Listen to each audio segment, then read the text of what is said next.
Hello friends, నేను మీ Madhavi. Welcome to Madhavi Ammu's kitchen. ఈరోజు పాయాతో సూప్ కాకుండా కర్రీ ఎలా చేయాలో చూపిస్తాను. నేనైతే నాకు సూప్ కంటే కర్రీ తినడమే చాలా ఇష్టం అండి. ఇది చాలా హెల్త్కి కూడా చాలా మంచిది. మనకి సర్ది ఉన్న టైంలో ఒక్కసారి ఈ కర్రీ చేసుకొని తింటే చాలా రిలీఫ్ ఉంటుంది. ఈ కర్రీ చేసుకోవడం కూడా చాలా ఈజీ. ఇప్పుడు ప్రాసెస్ చెప్తాను. దీనికైతే నేను ఒక 4 తీసుకున్నానండి. 4 పాయ తీసుకున్నాను. దాన్ని మంచిగా వాష్ చేసుకొని ఒక కుక్కర్లోకి తీసుకొని కొంచెం ఒక 1 స్పూన్ అల్లం వెల్లిగడ్డ, ఒక 1/2 స్పూన్ పసుపు, కొద్దిగంత ఆయిల్ వేసుకొని దాంట్లోని కొన్ని వాటర్ వేసుకోవాలి. ఒక 1 గ్లాస్ వాటర్ వేసుకొని కుక్కర్ మూత పెట్టేసి ఒక 8 విజిల్స్ వచ్చే వరకు పెట్టుకోండి.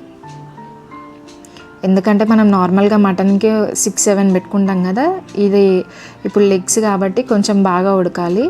ఒక 8 విజిల్స్ వచ్చే వరకు పెట్టుకొని పక్కన పెట్టేసేయండి. ఇప్పుడు ఒక పాన్ తీసుకొని దాంట్లోకి సరిపడా ఆయిల్ వేసుకోండి. వేసుకున్న తర్వాత ఒక సన్నగా కట్ చేసుకున్న ఆనియన్స్, ఒక 3 ఆనియన్స్, పెద్ద సైజ్ ఆనియన్స్ తీసుకొని ఆనియన్స్ వేసుకొని ఫ్రై చేసుకోండి. ఆనియన్స్ ఫ్రై అయినాక కొంచెం కరివేపాకు వేసుకోండి. దాంట్లోకి కొద్దిగా పసుపు వేసుకొని ఫ్రై అయిన తర్వాత అల్లం వెల్లిగడ్డ కూడా వేసుకొని ఫ్రై చేసుకోండి. ఇప్పుడు ఒక 3 పచ్చిమిర్చి వేసుకొని ఫ్రై చేసుకోండి అవి కూడా.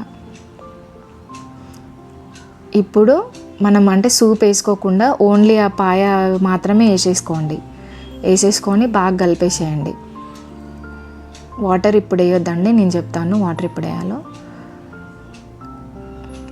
ఇప్పుడు అది ఫ్రై అయింది కదా, ఆల్రెడీ ఉడికిందే కాబట్టి చాలా తొందరగానే ఫ్రై అవుతుంది. ఇప్పుడు ఒక 2 టేబుల్ స్పూన్ కారం వేసుకోండి, 1 టేబుల్ స్పూన్ ఉప్పు వేసుకోండి.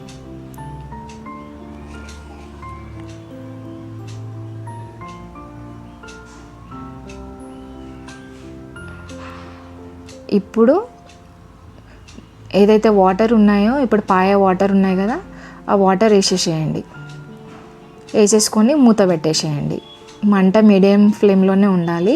మరీ హై వద్దు, మరీ లో ఫ్లేమ్ వద్దు. ఇప్పుడు అది అలా ఉడుకుతున్నప్పుడు మిరియాల పొడి, 1 స్పూన్ మిరియాల పొడి, 1 స్పూన్ ధనియాల పొడి వేసేసేయండి. అవి వేసిన తర్వాత 1 స్పూన్ గరం మసాలా వేసేసి మూత పెట్టేసేయండి మరి ఒకసారి. ఇప్పుడు లాస్ట్లో కొత్తిమీర, పుదీనా వేసేసి కలిపేసి ఒక్కసారి మూత పెట్టేసి తీసేసేయండి. అంతే అండి, ఎంతో టేస్టీగా ఉండే పాయ కర్రీ. చాలా బాగుంటుంది. ట్రై చేసి చెప్పండి ఎలా ఉందో.